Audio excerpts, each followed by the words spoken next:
ఆంధ్రప్రదేశ్ రాష్ట్రంలో గడిచిన 24 గంటల్లో ఒకవైపు అల్పపీడనాల ప్రభావం, మరొక వైపు ఈశాన్య రుతుపవనాలు ప్రవేశించడంతో అక్కడక్కడ కొన్ని జిల్లాల్లో భారీ వర్షాలు నమోదవుతూ ఉన్నాయన్నమాట. మీరు గనుక గమనించినట్లయితే ముఖ్యంగా మనకు ఈ నెల్లూరు, తిరుపతి, చిత్తూరు, అనంతపురము, ఈ ఒంగోలు, కావలి ఈ యొక్క పరిసర ప్రాంతాల్లో అక్కడక్కడ భారీ వర్షాలైతే కురుస్తూ ఉన్నాయన్నమాట. ఇక రానున్నటువంటి 24 గంటల పాటు వాతావరణ పరిస్థితులు ఎలా ఉండబోతున్నాయి? ఎక్కడెక్కడ భారీ వర్షాలు పడేందుకు అవకాశం అయితే ఉండబోతుంది? ఓకేనా? మీకు ఇన్ఫర్మేషన్ అనేటువంటిది క్లియర్‌గా చెప్తాను. మీరందరూ కూడా తప్పకుండా వీడియోని లైక్ చేసి అందరికీ కూడా షేర్ చేసి ఫస్ట్ టైం చూడడానికి వచ్చినటువంటి వాళ్ళు ఛానల్‌ని సబ్స్క్రైబ్ చేసుకునేసేయండి.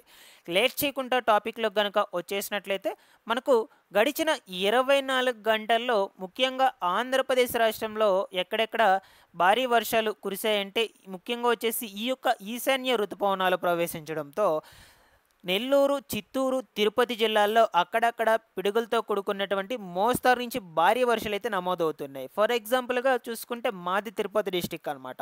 సో, మా తిరుపతి డిస్ట్రిక్ట్‌లో వచ్చేసి గత రాత్రి నుంచి కూడా వాతావరణం ఎలా ఉంది అంటే వర్షాలనేటువంటివి నాన్ స్టాప్‌గా అయితే పడుతూ ఉన్నాయన్నమాట. ఒక 2, 3 గంటల పాటు నాన్ స్టాప్‌గా పడి దాని తర్వాత కొంచెంసేపు ఆగడము, దాని తర్వాత మళ్ళా ఈ వర్షాలు అనేటువంటివైతే అదే విధంగా కొనసాగడము. ఓకేనా? ఫుల్‌గా మబ్బులతో కప్పబడైతే వాతావరణం అనేటువంటిదైతే ఉంది. ఇదే విధంగా కొనసాగుతూ ఉంది ప్రస్తుతానికైతే. సో, కాబట్టి ఈ ఈశాన్య ఋతుపవనాలు రాకతో ముఖ్యంగా ఈ దక్షిణ కోస్తాంధ్ర, రాయలసీమ, ఉత్తర కోస్తాంధ్ర ప్రాంతాలకు ఎక్కువ ఎఫెక్ట్ అయితే ఉండబోతున్నట్లు వాతావరణ శాఖ అధికారులు హెచ్చరికలు జారీ చేయడం అయితే జరిగింది. ఇక రానున్నటువంటి 24 గంటల పాటు వెదర్ ఎలా ఉంది? సో, ప్రస్తుతం ఈ టైం నుంచి అయితే తెలుసుకుందాం మనం. ఓకేనా? ఇక్కడ మీరు గనుక ఈ శాటిలైట్ ఇమేజ్‌లో అబ్జర్వ్ చేసినట్లయితే కొంచెం క్లియర్‌గా అబ్జర్వ్ చేయండి. ప్రెజెంట్ వచ్చేసి వాతావరణ పరిస్థితి ఎలా ఉంది? ఎక్కడెక్కడ వర్షాలైతే పడుతూ ఉన్నాయి? ఈరోజు రాత్రి 12 గంటల వరకైతే చూద్దామన్నమాట. సో, ఈ నెల్లూరు ఓకేనా? ఈ తిరుపతి, ఈ చుట్టుపక్కల ఉన్నటువంటి ఏరియాలు, దాని తర్వాత ఈ చిత్తూరు కావచ్చు, అనంతపురము, నెక్స్ట్ వచ్చేసి ఈ కడప, ఒంగోలు, చీరాల, బాపట్ల, ఈ కాకినాడ, కృష్ణా, పశ్చిమ గోదావరి ఈ ప్రాంతాలన్నిటికీ కూడా వర్షాలు అనేటువంటివైతే పడుతూ ఉన్నాయన్నమాట. ప్రస్తుతం వెదర్ రిపోర్ట్ అయితే చెప్తూ ఉన్నాను మీకు. ఇక ఈ విశాఖపట్నం, విజయవాడ, కాకినాడ ఈ ప్రాంతాల్లో వచ్చేసి అంత ఎఫెక్ట్‌తో కూడుకున్నటువంటి రెయిన్ అయితే పడడం లేదు. లైట్ రెయిన్ అయితే నమోదవుతుందన్నమాట ఈ రిమైనింగ్ ప్రాంతాల్లో వచ్చేసి. ఓకేనా? సో, ఈ విధంగా అయితే ఉంది ప్రస్తుతానికి వెదర్ అనేది.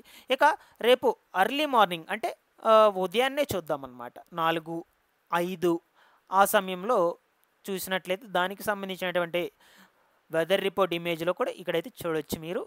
మీకు ఇంకా కూడా క్లియర్‌గా అర్థమవుతుంది. ముఖ్యంగా మనకు ఇక్కడి నుంచి అయితే చూడొచ్చండి. విశాఖపట్నము, దాని తర్వాత విజయవాడ, దాని తర్వాత నెల్లూరు, ఈ చిత్తూరు, తిరుపతి, అనంతపురము, ఇక కడపకి అంతగా టచ్ అయితే అవ్వదనమాట.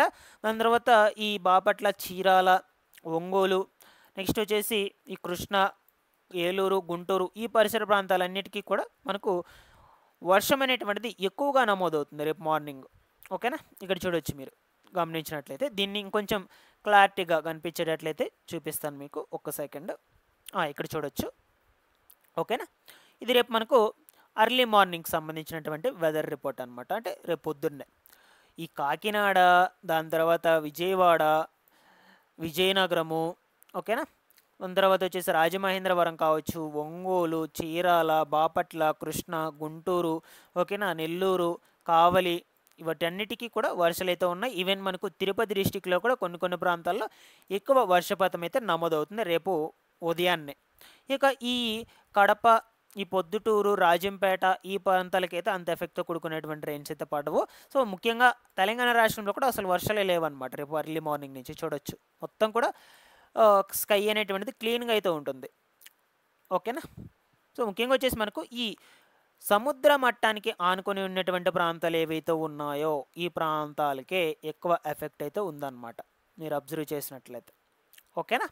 సో, ఇక రేపు సాయంత్రం అనగా 19వ తారీఖున సాయంత్రం అయితే చూద్దాం. రేపు మధ్యాహ్నం వరకు ఈ ప్రాంతాలకి వర్షాలు అయితే కురుస్తూ ఉంటాయి. అక్కడక్కడ కొంచెం మోస్తరు నుంచి భారీ వర్షాలు కూడా కురిసేందుకు అవకాశం అయితే ఉండొచ్చు. కొన్ని జిల్లాల్లో ఈదురుగాలతో కూడుకున్నటువంటి వర్షపాతం కూడా నమోదవచ్చు అనమాట.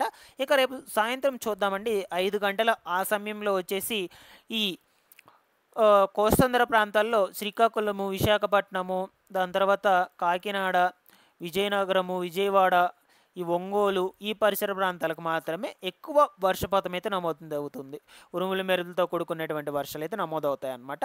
ఈ తెలంగాణ రాష్ట్రంలో వరంగల్, ఖమ్మము, ఈ చుట్టుపక్కల ఉన్నటువంటి ప్రాంతాలకు వచ్చేసి హైదరాబాదు, మహబూబ్ నగరు వీటికి మాత్రం లైట్ రైన్ అయితే నమోదవుతుంది. దాని కూడా దీని ఎఫెక్ట్ వల్లనే ఎక్కువగా వచ్చేసి మనకు రేపు సాయంత్రం కోస్తాంధ్ర ప్రాంతాలకైతే ఉందన్నమాట వర్షపాతం అనేది ఇక్కడ వరకు. ఓకేనా? సో ఈ విధంగా అయితే ఉన్నాయండి మనకు వెదర్ రిపోర్ట్స్ అనేటువంటివి. సో రేపు ఒక్క రోజుకు సంబంధించి మీకు చెప్పాను. ఓకేనా? సో డైలీ కూడా ఒక వీడియో అయితే మన ఛానల్ నుంచి ఇన్ఫామ్ అయితే చేస్తూ ఉంటాను వెదర్కు సంబంధించినటువంటి వీడియో. మీరందరూ కూడా సబ్స్క్రైబ్ చేసుకునేసి రెగ్యులర్గా పెట్టేటువంటి వీడియోస్ని ఫాలో అప్ చేస్తున్నట్లయితే సో మీకు రెగ్యులర్గా ఈ వాతావరణం గురించి అయితే తెలుసుకోవచ్చు అనమాట. మీరందరూ కూడా ఛానల్ని ఫాలో అవుతూ ఉన్నట్లయితే. ఓకేనా? Thanks for watching this one.